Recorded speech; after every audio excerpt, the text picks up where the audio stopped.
Muy, pero muy buenos días y bienvenidos a Fuego Lento. Hoy tendremos un programa muy especial. Esto es una producción de Jimmy Noguera por aquí, por América TV. El invitado que tendremos hoy va a dar que hablar. Hoy tendremos a Euclides Acevedo, candidato a la presidencia de la República. También con una gran experiencia en lo que tiene que ver como diputado, senador y en 3 ministerios distintos. Así que vamos a estar hablando de todo un poco: salud, educación y principalmente lo que se viene para el futuro de los paraguayos. Así que no te lo puedes perder. En el próximo bloque, Euclides Acevedo con nosotros.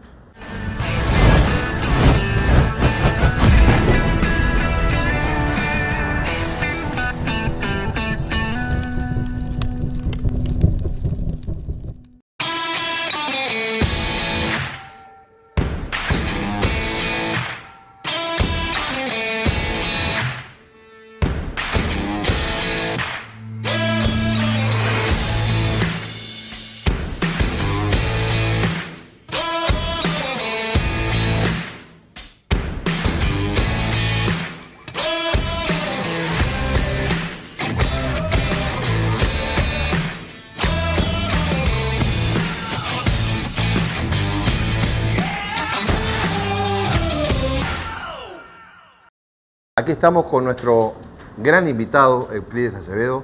Muy buenos días, Euclides, ¿cómo está? ¿Qué tal? Fenomenal, fantástico por la invitación. Bueno, el escenario no es más que seductor y sugerente. Bueno, espero que todo sea a fuego lento. Exactamente, a fuego lento, y ya dentro de un ratito va a estar pronta la carne que nos auspicia la Florencia Premium Beef, con una carne premium espectacular que ahora dentro de un ratito la vamos a estar saboreando. Mientras tanto tenemos una picadita de bondiola, queso roquefort y aceituna, que también tiene una pinta bárbara esto, ¿eh? Así que le agradezco a la producción por darnos una picadita de entrada. Euclides, bueno, viendo un poquito el panorama de lo que se viene ahora, usted ya es candidato rotundo a la presidencia de la República. Mucho tiempo, pasó de diputado, después estuvo como senador de la República. Así es. ¿Cómo ve Euclides hoy, la política de hoy? El horizonte político paraguayo hoy es muy incierto.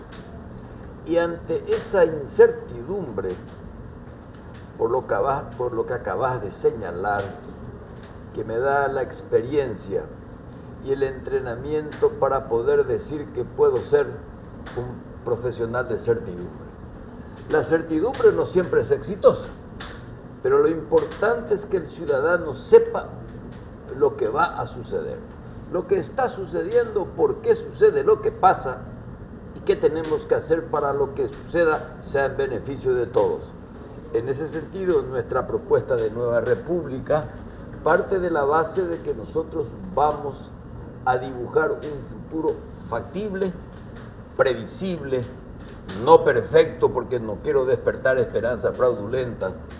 Y eso que hoy es incierto, incierto por el panorama electoral, incierto por la ausencia de una élite política, razón por la cual no existe el Estado, sino que aparatos de Estado, nosotros podemos decir que, ganadas las elecciones, nuestra propuesta de reconversión política, económica, social y cultural es posible, y es posible con la participación de todos. Nuestro gobierno será incluyente, democrático, unitario, tricolor y comunero. Me parece fantástico, y creo que lo que está faltando un poco en la política de hoy es un poco abrazar a los demás. O sea, yo veo que hay mucho ataque frontal entre los partidos y los personajes políticos, pero en realidad yo creo que una república y su buen funcionamiento parte de la base que nos unamos todos, desde el punto de vista del Estado, la gente y los políticos, para sacar los países adelante. Entonces, Nueva República es un partido creado por usted, si no me equivoco. Sí, es un movimiento. Un movimiento creado por usted. Aparte, usted viene ya de Encuentro Nacional, también estuvo pasando por el Partido Febrerista. ¿Qué es lo que la gente va a encontrar de diferente en Nueva República? En Euclides Acevedo como presidente de la República. En primer lugar, hay un hilo conductor de toda mi historia política, que es la socialdemocracia, la lucha por la libertad de manera intransigente. Como diría Baruch Spinoza, el hombre es la libertad de su pensamiento. si tiene libertad de su pensamiento, tiene la libertad de la palabra.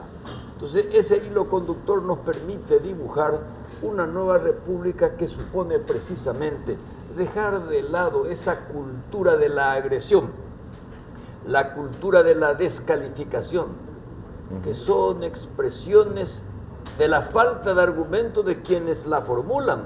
Porque si yo te agredo, si yo te descalifico, es porque no estoy seguro de mis argumentos y tampoco de mis propuestas. Yo no creo que la lucidez y el éxito de nuestra propuesta se base en la descalificación del otro. Solo la concordia salvará al Paraguay. Al Paraguay lo salvamos todos o no lo salva nadie. En ese sentido, nosotros convocamos a todas las voluntades políticas que busquen justamente, primero, dejar de lado la inequidad social. Un país de 7 millones de habitantes no puede tener 2 millones de pobres. Acá tenemos que ser todos ricos. Por eso que yo no creo en lo que algunos dicen con esa cultura medieval, la dignidad de la pobreza. ¿Qué coño la dignidad de la pobreza? Lo único digno es el trabajo y el salario justo y la prosperidad para todos. Y en ese sentido nosotros propugnamos, convocamos, queremos inspirar la devoción por la armonía, respetando por supuesto la discrepancia. Yo no tengo enemigos, tengo adversarios. Y los adversarios, terminada la contienda electoral, puedo venir a comerme un asado acá, con carne en la Florencia, y todos bien, con un buen vino, una buena cerveza, y sobre todo con el compromiso de que ambos pertenecemos a un país que nos debe, a quien le debemos, y por sobre todas las cosas tenemos que buscar su prosperidad. Totalmente de acuerdo, y creo que ese es el camino. No hay otro. El tema es poderlo llevar a cabo, o sea, va a ser un trabajo muy difícil para Euclides. Mira, yo la verdad que tengo una especie de inclinación natural al suicidio, digo yo, porque podía haberme quedado en la comodidad de la Cancillería. Sí, claro. O podía haberme, de alguna manera, exiliado de la política, jubilado de la misma, y quedarme en la placidez del ocio. Pero la coyuntura política me obliga a dedicar mis energías todavía a recuperar lo que se ha perdido, a liberar lo que se ha secuestrado, el honor de ser paraguayo.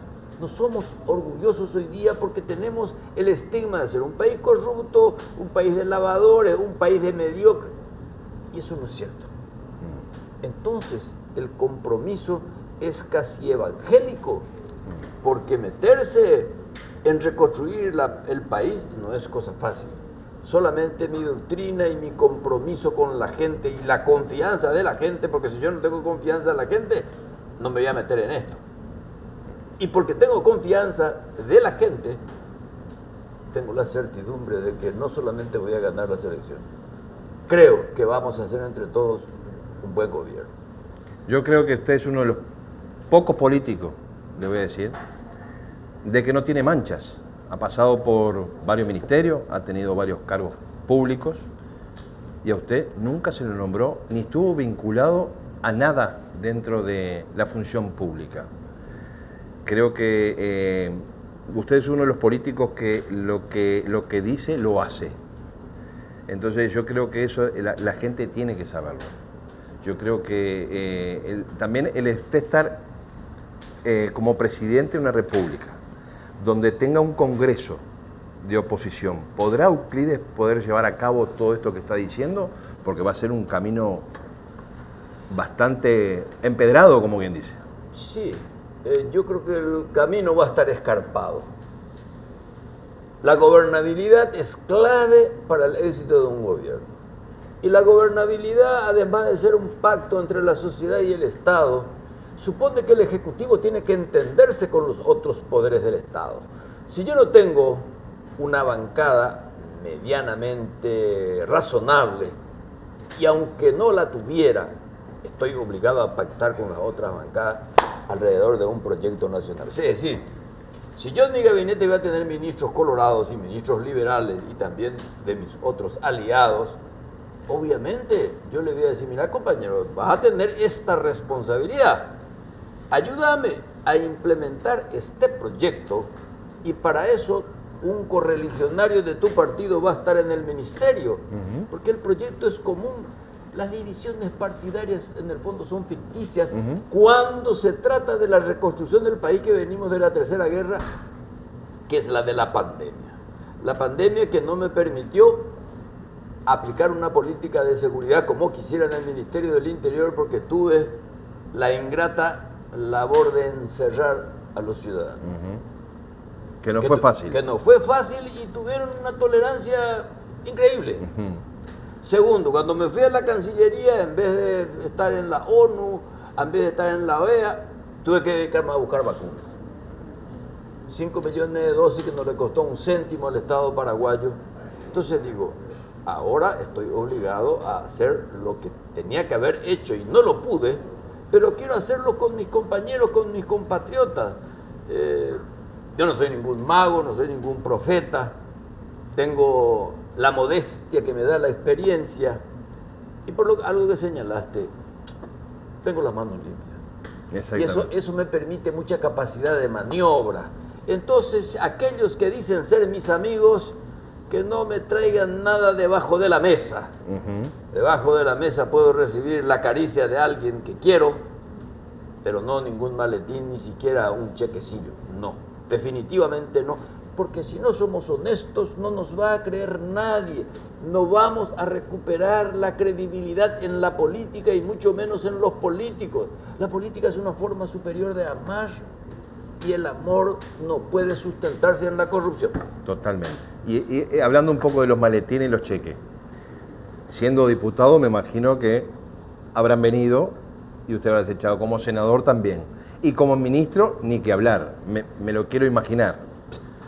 Bueno, debo decirte con franqueza, por estas cosas que te dije, que prácticamente no hubo esa tentación. Y cuando la hubo, pues la dije sencillamente, vamos a hacer que esta charla no haya existido. Exacto. Entonces, esa autoridad moral me permite poder convocar a todo el mundo, sin más exigencia que su lealtad al proyecto y su idoneidad para el cargo. De nada me sirve un leal mediocre, claro, y mucho menos un competente corrupto. Entonces la fórmula es muy sencilla, no se puede fracasar, es una cuestión de voluntad y espero estar el menor tiempo posible en el Palacio, estaré para firmar los decretos, pero el resto con la gente. No hay otra asignatura para el político que el contacto con la gente donde veo su necesidad, su inquietud, su sueño. Finalmente yo soy su mandatario. Sí. Tengo que hablar con el que me manda. Pero aquí la gente invierte y dice, yo soy el jefe del Estado, por lo tanto. No, sos igual que el resto. Vas a volver de donde viniste y volver como que entraste, con dignidad. Eso es importante porque a veces cuando uno se llega a una esfera tan alta, se olvidan del pueblo, se olvidan de la gente, se olvidan de lo que pusieron sobre la mesa y se olvidan de todos esos votantes, porque cada 5 años se vota un presidente. Entonces muchas veces en 5 años los presidentes no cumplen lo que dicen. Y también yo siempre digo lo mismo, a veces los presidentes no pueden cumplir porque tienen un congreso, como decía hoy, que no les permite avanzar en muchos proyectos. Por eso yo le preguntaba cómo va a ser usted en poder lidiar con ese congreso para poder apoyar todas las propuestas que usted tiene, que son muy buenas. ¿Cuál fue el ministerio más difícil para Euclides?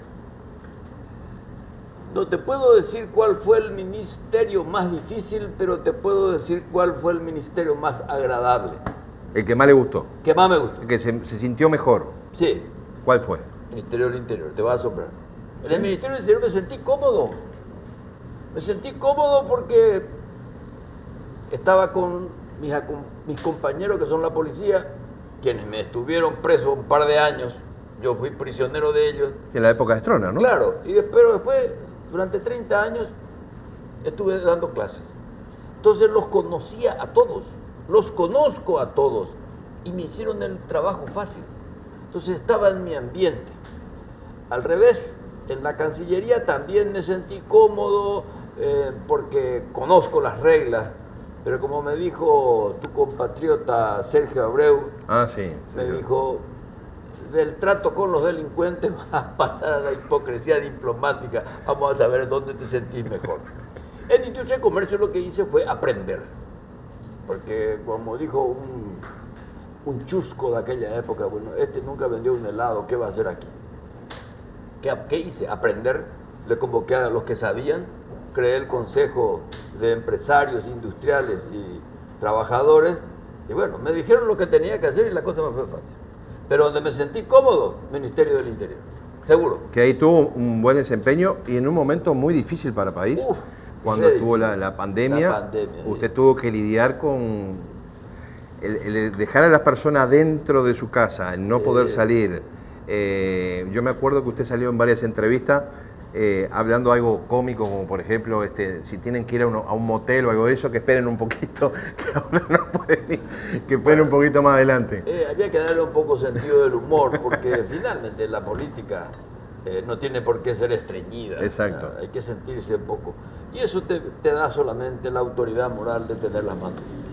¿Qué haría Euclides hoy en el Ministerio del Interior? La policía.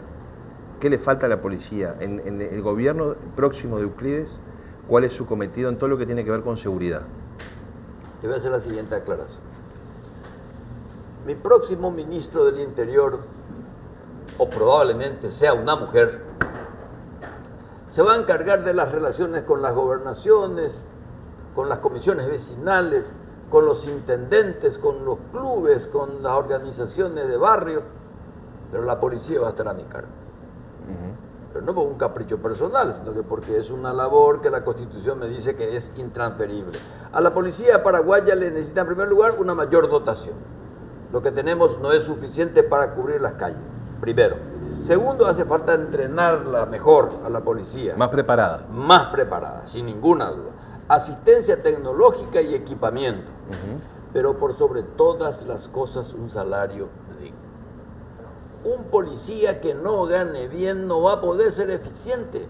Y sobre todo una gran doctrina de que la policía es la bisagra entre la sociedad y el Estado. La policía es una organización civil que tiene que estar al servicio de la comunidad.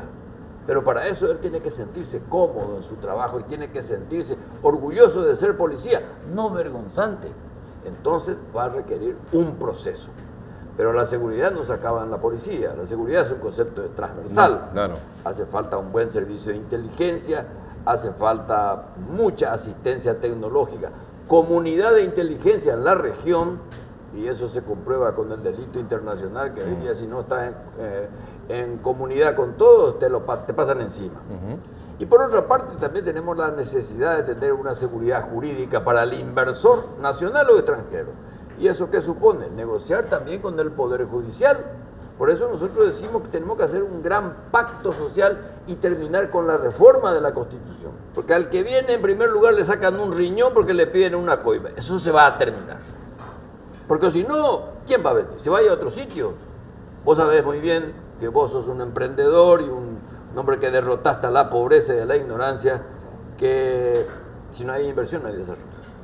Totalmente. Entonces yo tengo que garantizarle al inversor, tengo que darle comodidad. ¿Cuál es la comodidad del inversor? La seguridad.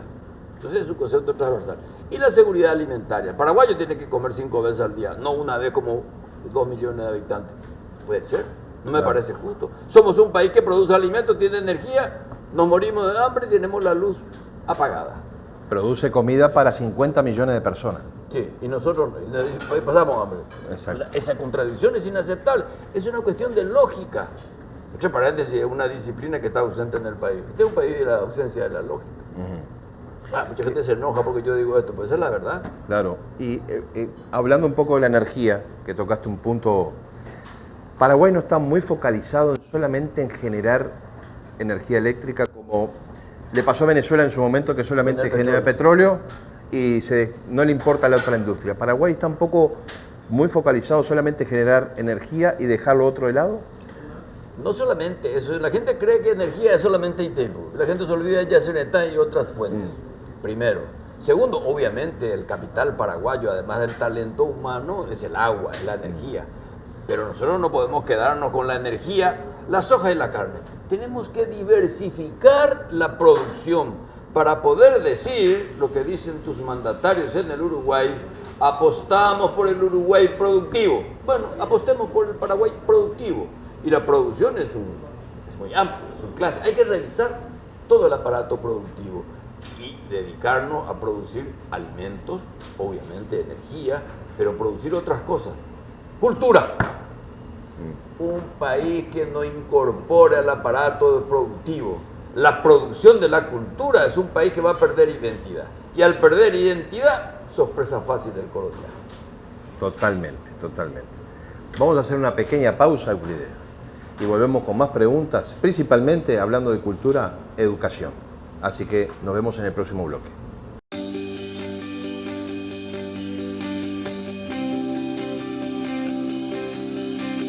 Disfrutamos de este ritual día tras día, solos o acompañados, de día, de noche. La yerba mate es una compañera constante para todos los paraguayos y para toda la región. La yerba mate, de nombre científico Ilex paraguayensis, es una planta nativa de la región, cuyas cualidades son conocidas desde tiempos ancestrales, y desde aquellos tiempos su cultivo y procesamiento forman parte de la vida diaria de miles de familias, entre ellas la familia de Eno Bronstrup. La empresa Don Reinaldo tiene sus orígenes en el año 1942, cuando los inmigrantes de doña Malvina de Bronstrup y don Reinaldo Bronstrup se asentaron en esta zona de Bellavista Sur, Itapúa, y ellos iniciaron con los cultivos de yerba mate, haciendo yerba mate canchada en esa época, que luego en 1950 ellos quisieron sacar al mercado una marca de yerba propia que salió al mercado con el nombre de yerba mate selecta.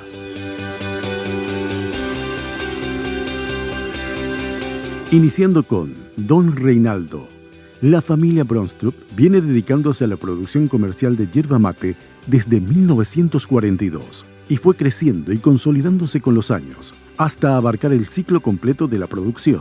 Y este ciclo, por supuesto, empieza con las semillas en el vivero. Las semillas obtenidas de la cosecha de frutas maduras se convierten en plantines. Estos plantines son a su vez seleccionados en base a su tamaño y vigor. Luego de 12 meses de incubación en el vivero, solamente las plantas con mejores condiciones son llevadas a campo, donde cumplirán su segunda etapa de crecimiento. Actualmente, cerca de 300.000 plantas de yerba mate cumplen este ciclo en nuestras instalaciones. En los yerbales, cada planta es podada y moldeada en forma de arbusto, de modo a lograr ejemplares con abundancia de hojas y tallos más bien finos, factores que aumentan el rendimiento y facilitan la tarea. La materia prima, resultante de la cosecha, es transportada en carrocerías jaula especialmente adaptadas para este fin.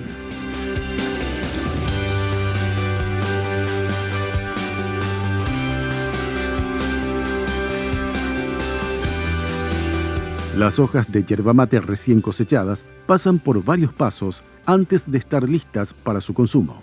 El primero de estos pasos es conocido como sapecado y consiste en una rápida deshidratación inicial de la materia verde, que tiene dos objetivos principales. Por un lado, se quita la mayor parte de la humedad, pero principalmente lo que se logra es controlar el amargo sabor que tienen las hojas frescas.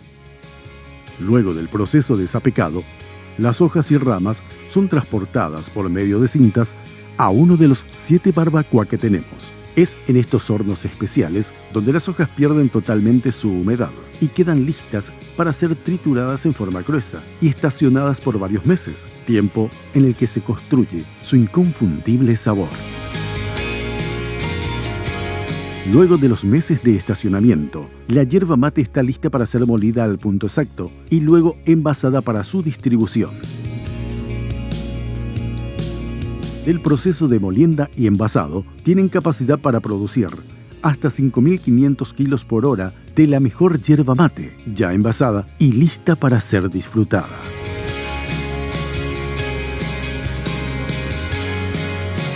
Actualmente, la yerba mate selecta se disfruta en sus 40 presentaciones diferentes en cada rincón del Paraguay y en más de 10 países en todo el mundo, como fruto del empeño y la dedicación de todas las personas de la gran familia Selecta.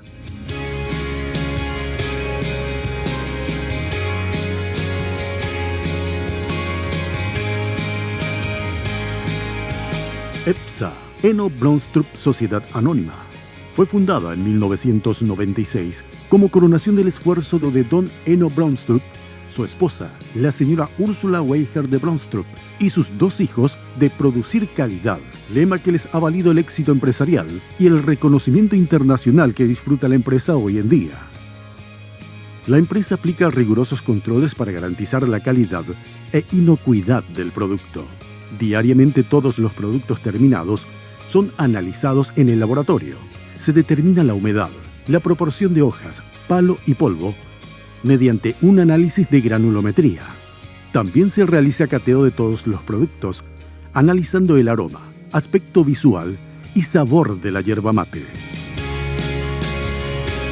EPSA cuenta con la certificación ISO 9001 desde el año 2005 para las actividades de desarrollo, elaboración, producción y venta de yerba mate. Inicialmente estábamos con el rubro de yerba mate, saliendo ya al mercado con yerba mate selecta. Luego vimos la necesidad de apoyar a pequeños productores con los productos del agro. Y fue así que se hizo una unión de pequeños productores y se empezó a envasar esos productos para darles la oportunidad a ellos, ya que la parte más complicada para el pequeño productor siempre fue la comercialización. Aparte de la diversidad del producto del agro, hoy en día Selecta se encuentra incursionando en la producción de arroz para salir al mercado con la marca Selecta Arroz, utilizando máquinas y un laboratorio de nivel internacional para elaborar todos los controles necesarios de calidad al producto. El arroz producido es totalmente natural y no sufre ningún tipo de modificación durante todo el proceso. La empresa EPSA está desarrollando lo que es el sector de turismo ya hace bastante tiempo. Contamos con una reserva de plantas y animales que se llama Reserva Bellavista, una superficie de 173 hectáreas de bosques, a donde se puede observar nacientes, animales, diversos tipos de plantas. Es un circuito más o menos de 5 kilómetros donde se realiza a pie y pasar el día disfrutando de la naturaleza.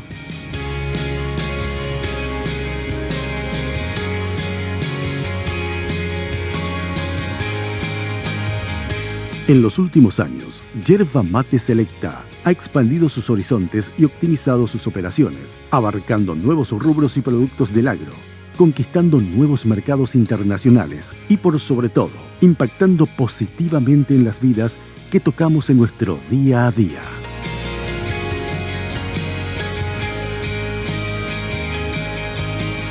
Desde Paraguay para el mundo, en Selecta seguimos trabajando en la conquista de nuevos desafíos. Yerba Mate Selecta.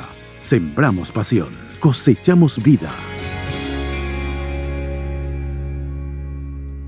Muy bien, continuamos en A Fuego Lento. Ahora comiendo la carne de la Florencia Premium Beef, una carne premium. Euclides, ¿qué tal? Mira, a fuego lento, pero nos hacen comer muy lento o muy rápido porque tenemos que entrar en el otro bloque, entonces no se disfruta. Esto hay que comerlo despacito. Despacito. Para disfrutarlo. Exactamente, exactamente. Atragantarse. Así que estamos degustando la Florencia Premium Beef, que nos se pueden encontrar en el showroom de aquí de La Pascuala, donde tendremos la exposición de la carne, o si no en Super 6, Casa Rica o BG, también estamos presentes. Continuando un poquito del bloque anterior, Euclides, hablando un poco de cultura, quería focalizarme un poco en el tema educación. Yo creo que los pilares fundamentales de una sociedad son educación, salud y seguridad. Educación, hoy hablabas que hay que fomentar y fomentar y fomentar educación. ¿Qué planes tenés para tu gobierno en todo lo que tiene que ver con educación? Si nosotros queremos reconvertir o resucitar económicamente al país, paralelamente al proyecto de crecimiento y desarrollo, tiene que ir de la educación. Te pongo un ejemplo muy sencillo, para que veas lo grave.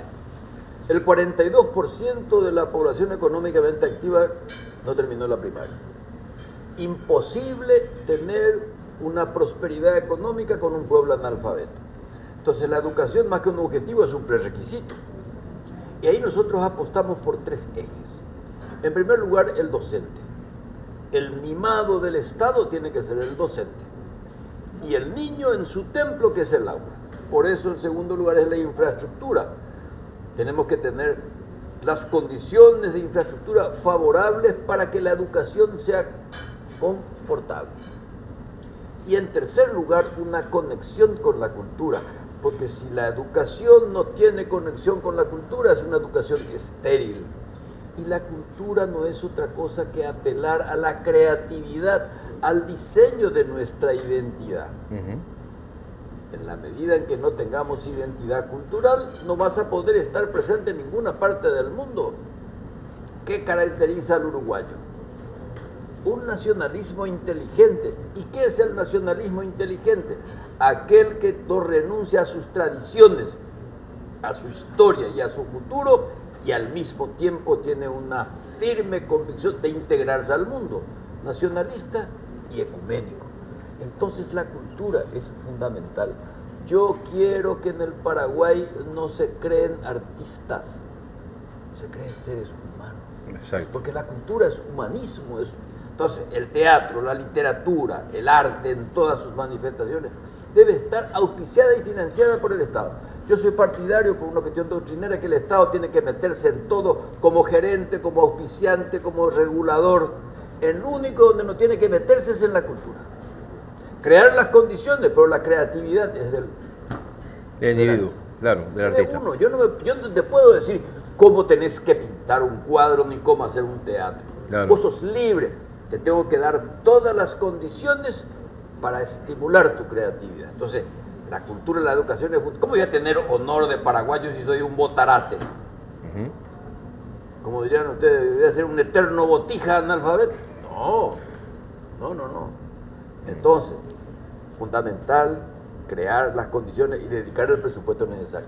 Por ejemplo, lo que se obtenga de las hidroeléctricas, en vez de darle el dinero como salario clandestino al gobernador o al intendente, para la educación. Para el joven que tiene que tener su horizonte claro, su política, su empleo seguro, plan de vivienda para el adolescente que quiere salir de su casa y no sabe dónde irse. No puede estar en las tetas de su madre hasta los 30 años, no, a partir de los 20. El Estado tiene que crearle las condiciones. Las herramientas, claro, darle las herramientas. Esa es la función. Claro, darle las herramientas. Es un trabajo que va a llevar mucho más que 5 años, me imagino. Yo si digo esto, lo vamos a hacer en 5 años, yo miento. Claro. Yo voy a crear las condiciones, voy a tratar de ser, no sé si arquitecto, pero por lo menos un albañil bien entrenado para dibujarte lo que vas a hacer en el futuro. Por eso yo creo que la juventud tiene que entrenarse, y yo voy a tener ministros experimentados, pero los viceministerios tienen que estar a cargo de jóvenes a entrenarse para gestionar el Estado. Esa es la función del ciudadano, prepararse para gobernar, desde niño. Desde niño, exacto. Claro, recuperar la política. No, la política es sana, la política es sabia, la política es necesaria. Yo creo en la política, ¿eh? Además te hace una cosa, ustedes los comunicadores, los dueños del programa, ¿qué carajo hacen sin un político? Claro. ¿Sí? El político, con las estupideces que dice, o por algún rapto de lucidez, y bueno, te va a hacer el programa. ¿Sí? No vas a tener a un pelotero, a un futbolista siempre. Claro, exactamente. Pero es muy interesante la propuesta que tiene Nueva República, de esa integración de la cultura, de esa integración de la educación, es muy interesante. Por eso le decía que es muy difícil, por todo lo que usted está planteando, llevarlo a cabo en 5 años. Pero como dice usted, dejar el camino allanado, como quien dice. Claro, pero fíjate vos, en la Cancillería yo le decía siempre a los embajadores, me decían que yo era un boca sucia, pero bueno, yo hablo así. Bueno, usted es un espía, es un agente comercial y es un promotor de la cultura. Es un espía porque debe buscar información. Es un agente comercial porque tiene que vender y comprar. Y es un promotor de la cultura porque tiene que llevar la identidad cultural, tiene que fomentar el artista paraguayo, tiene que irse afuera, tiene que mostrar lo que sabe y lo que está creando. Va a ser difícil, pero no imposible. Finalmente, lo imposible es la utopía concreta que fascina. Soñar a la hora de la verdad es la única realidad. Ahora, usted estuvo en el Ministerio de Relaciones Exteriores. ¿Cómo ven al Paraguay hoy en el mundo? ¿Ausente? Ausente, ¿no? Ausente porque no hay política exterior si no hay política interior. Y uno está presente en el mundo internacional cuando tiene potencia económica. Por eso, a pesar de la pandemia, hicimos un gran esfuerzo, y ahí los ganaderos me deben por lo menos un asado, de haberles conseguido penetrar en el mercado americano. Claro, ahí vendiendo 1 kilo de lomito, bueno, vos tenés la credencial para poder vender en otras partes del mundo. Entonces, si yo quiero tener una política exterior digna, presente, escuchada, mi país tiene que tener productos, no solamente un embajador con buena pinta y que conozca las finuras del protocolo. No, debe ser un tipo que dice, yo represento tantas toneladas de carne, tantas toneladas de soja y de teatro o de literatura, para que la gente me respete. Claro. Entonces, yo no soy de la tesis de cerrar embajadas, al contrario, abrirlas en todo el mundo, en el África. ¿Por qué no vamos a estar en el África? ¿Por qué no vamos a estar en el Asia, si nuestro objetivo es el Asia-Pacífico? Y por ejemplo, un punto clave que acaba de tocar recién. ¿A usted le gustaría estar presente en todos lados? Claro. ¿Cómo ve el tema de Taiwán y China? Taiwán No es fácil para... No va a ser fácil. ¿Por qué? Porque ahí hay una alianza estratégica, geopolítica entre los Estados Unidos y Taiwán ahí en el Índico. Entonces yo les voy a decir a los taiwaneses, miren, ustedes tienen 90 vuelos al día entre Taipei y China continental. Ustedes están en el proyecto del hogar común. A ver, permitidme hacer negocio con los dos. Porque acá Taiwán, que es nuestra aliada estratégica, no nos da lo que debería darnos en términos de cooperación, no de subsidio. Yo regalos no quiero. Yo no voy a aceptar que alguien me regale el avión presidencial. No, señor, le agradezco mucho y yo me lo compro. O me voy en un avión de línea. En segundo lugar, aquí hay 3.500 millones de dólares que nosotros compramos a los chinos continentales. Vamos a tratar de blanquear eso de alguna manera, teniendo una oficina comercial en Shanghái, sin necesidad de pelearme con los taiwaneses. Y con los Estados Unidos iba a tener que negociar muy bien también, porque ellos le protegen a Taiwán, pero tienen su embajada en Pekín. Sí, claro. O sea, vamos a tratar de... Y ahí probablemente voy a tener que hablar con mi amigo Lacalle Pou, con él que venga, y para decir, che, compañero, ¿cómo podemos hacer para trabajar juntos en esto de ampliar nuestro mercado, sin prejuicios ideológicos y sobre todo con un gran respeto a nuestra autonomía y soberanía nacionales? Claro, porque usted está gobernando para todo un país. Claro, no es una cuestión personal, es para todos. Claro. Hay empresarios que me dicen, che, a ver si de una vez por todas ampliamos nuestro mercado. Claro, ¿Qué totalmente. es lo que necesitan para vender? Si no hay mercado, ¿qué? No, claro. Ahora, porque China supuestamente dice que si usted tiene un tratado con Taiwán, no puede entrar en China. O sea, como que es un hilo muy fino eso ahí. No se entiende muy bien si vos le vendés a Taiwán, no le podés vender a China y viceversa lo mismo. Y en el fondo todo se puede negociar. Todo se puede negociar. En política todo es negociable. Yo seguí muy de cerca, a pesar de que todavía era muy joven, las negociaciones del famoso, la política del ping-pong. Cuando Estados Unidos restablece relaciones con China, entre Nixon y Mao. ¿Quién eran los gestores? Kissinger y Zhou Enlai. Y ellos llegaron a acuerdos increíbles. Increíble, claro. Entonces todo se puede negociar, porque cuando el negocio es beneficioso para ambos, siempre hay la posibilidad de un acuerdo. Por lo tanto, creo que el camino es la negociación. Y para eso hay que tener mucha paciencia y sobre todo mucha capacidad detrás. Exacto. Y eso lo quiero hacer personalmente. ¿Por qué? Porque también la Constitución dice que las relaciones internacionales son responsabilidad del Ejecutivo y son intransferibles. Exacto, totalmente. Hablando un poquito de Estados Unidos y hablando un poquito también de lo que hablamos anteriormente de seguridad jurídica. Sí, señor. ¿Cómo tomó Euclides esta... Yo vuelvo a repetir lo mismo, lo dije en el programa anterior. yo no lo llamaría una intervención de los Estados Unidos. Yo llamaría un tirón de orejas o un llamado de atención a Paraguay con respecto a los 2 comunicados que hizo Estados Unidos. ¿Cómo toma esto Euclides? En primer lugar, a mí no me sorprendió. ¿Por qué? Porque es el reflejo de la falta de institucionalidad de la República. Porque si el Paraguay tuviera un ministerio público que lleve a cabo constitucionalmente la política criminal del Estado, y tenemos un poder judicial sin jueces venales, y bueno, no hace falta que nadie venga y nos diga en una conferencia de prensa quiénes son corruptos y quiénes no. El Paraguay sabe muy bien quiénes son. Por eso a mí no me sorprendió, y lo que tenemos que buscar es justamente recuperar la institucionalidad de la República. Probablemente podemos cuestionar el procedimiento, porque antes que dar una conferencia de prensa hay que comunicarle al canciller. ¿En ese momento era usted el canciller? ¿Cómo? Yo no era. Había otro canciller en ese momento. Era otro ya el canciller. Yo no era canciller. Pero sabía que esto iba a suceder. Usted ya tenía comentarios ya que estaba pasando, se estaba gestando esto. Por algo fui ministro del Interior. ¿Me explico? Claro. Entonces, yo creo que tenemos que tomar esto como una lección. Esto es el Paraguay que nosotros no queremos. El Paraguay que queremos es un Paraguay donde el paraguayo sea juzgado por sus pares. Y eso solamente se obtiene con una nueva república, un nuevo orden jurídico, un nuevo orden administrativo. Además, hoy día, en las soberanías que la inventó Brezhnev, la soberanía limitada cuando estaba el Pacto de Varsovia, el crimen organizado ya no te permite tener fronteras rígidas. ¿Por qué? Porque el crimen organizado, el delito internacional no tiene frontera, no tiene Dios, no tiene patria, no tiene nada. Tiene tecnología, tiene mucho dinero, no tiene escrúpulos. Más tecnología que muchos gobiernos. Obviamente. Más armamento que muchos ejércitos de países.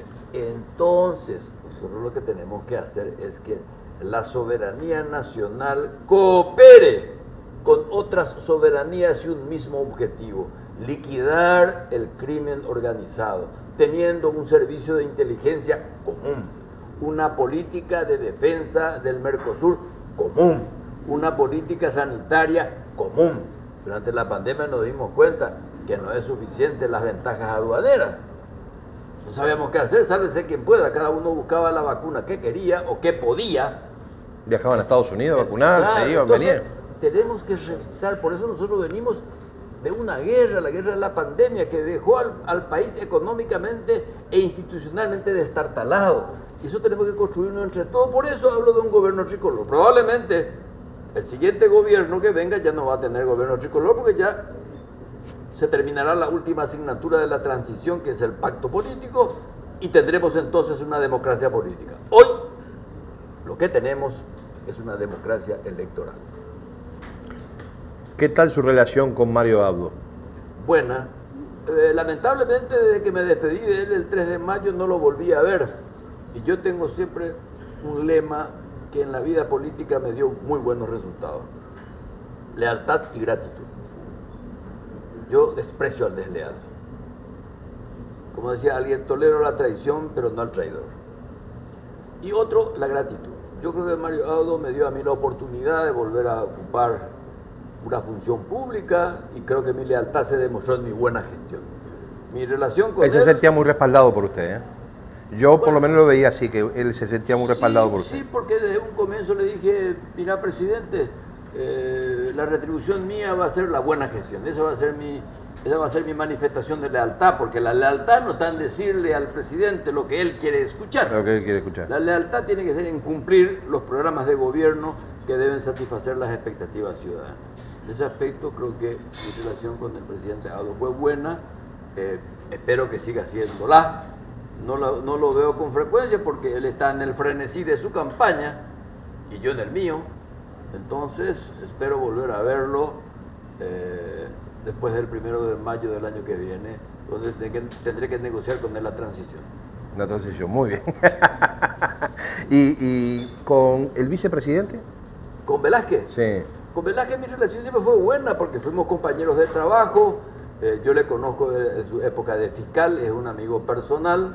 Siempre tuvimos un muy buen trato, muy buen trato. Hoy igual yo sigo hablando y tratando con él, no con la debida asiduidad, pero él es mi amigo. Yo no tengo enemigos, y si los tuviere no les tengo rencor, pero no me olvido de sus nombres. Claro. ¿Y con Horacio, por ejemplo, también? Con Horacio no tengo relaciones ni buenas ni malas, es que no la tengo. La tenía durante el gobierno porque... en ese momento usted era senador, ¿no? No, durante su gobierno no tuve ninguna relación. Durante el gobierno, cuando yo era ministro del Interior y ministro de Relaciones, sí, el presidente Abdo me encomendaba un par de misiones para hablar con él. ¿Usted no estuvo entonces en el momento cuando él supuestamente estaba amenazado, que salió eso en la prensa, que le iban a hacer un ataque a Horacio y demás? No, creo que estaba el otro ministro. No, ya era el ministro Federico González, ¿no? Mientras yo fui ministro del Interior, no tuve ninguna alarma en materia de amenazas, salvo a mí que algún chismoso me hacía una especie de amenaza, pero yo tomaba como una broma, sin descuidar el sentido de la vigilancia. Un día te contaré algunos problemas que tuvo con algunos padrinos de la frontera, porque yo fui rector de una universidad que tenía facultades en Pedro Juan y tenía facultades de medicina en Salto del Guairá, y ahí, bueno, la penetración del crimen organizado, como yo soy un poco también violento, pues no me llevaba muy bien con ellos. Pero... usted no se queda quieto. No, me atropella, no. Te atropello. No, soy chico pero muerdo hasta los huevos. Muy bien. Hablando un poco de las fronteras, que veo que estamos teniendo fronteras muy permeables en todo lo que tiene que ver con contrabando a menor o gran escala.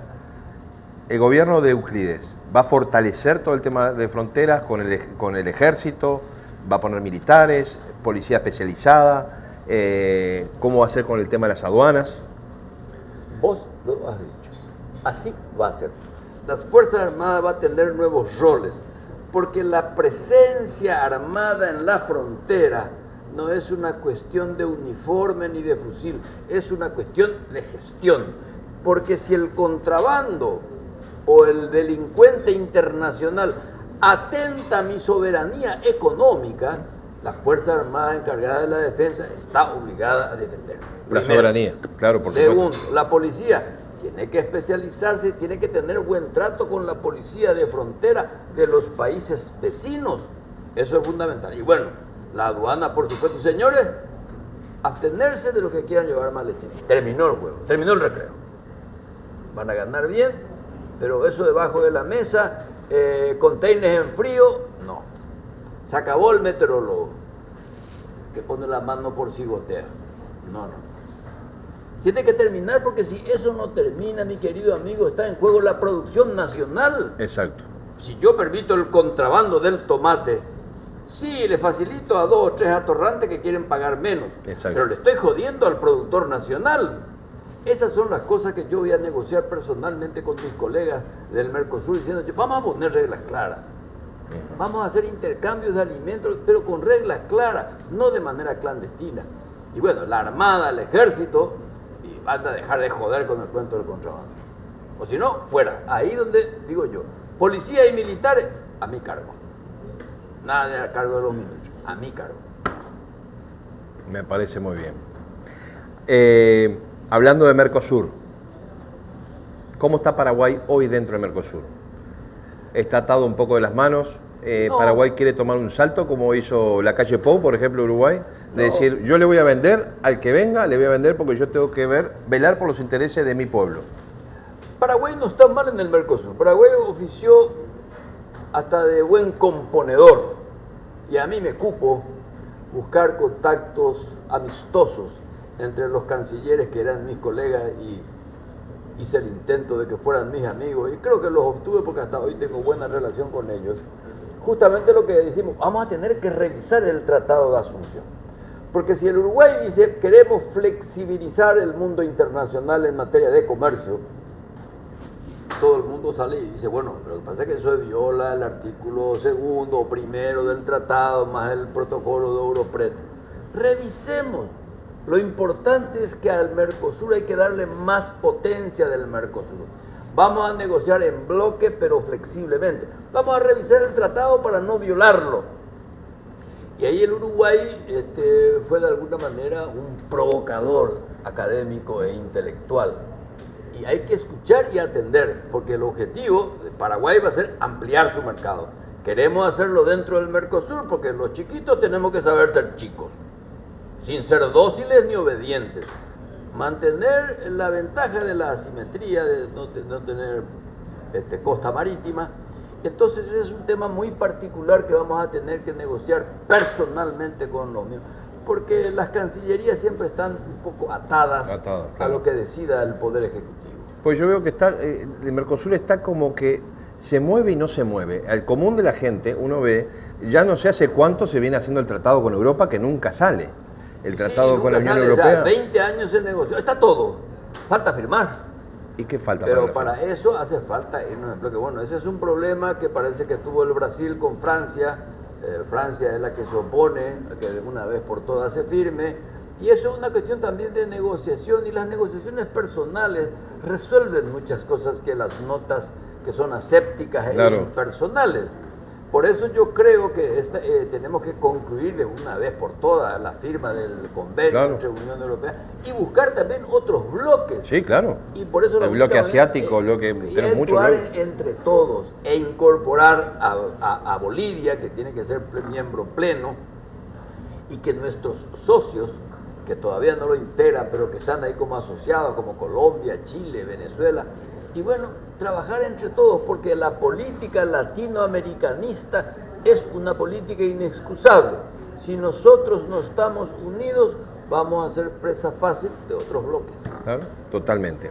Hablando un poquito del tema salud, que es un tema no menor, por todo lo que está pasando, yo sinceramente soy partidario, y en muchos momentos dije de hacer una especie de una unión entre público-privado. Para un poco también, IPS está totalmente abarrotado hoy en día, los hospitales ni que hablar, todo el tema de medicación. Yo, por ejemplo, he tenido muchos contactos de gente que trabaja con nosotros, que va, se atiende y afuera sale a comprar medicamentos o a comprarse la venda para que se tuvo una quebradura, tiene que comprarse todos los materiales para poder... ¿Cómo Euclides va a llevar a cabo el tema salud? Mira, en Paraguay tenés por un lado IPS, tenés por otro lado el Ministerio de Salud Pública, tenés el hospital militar, tenés el hospital policial y tenés el mundo privado. Acá tenés que crear una coordinación, una red, para que no suceda lo que acabas de señalar. Falta de insumos.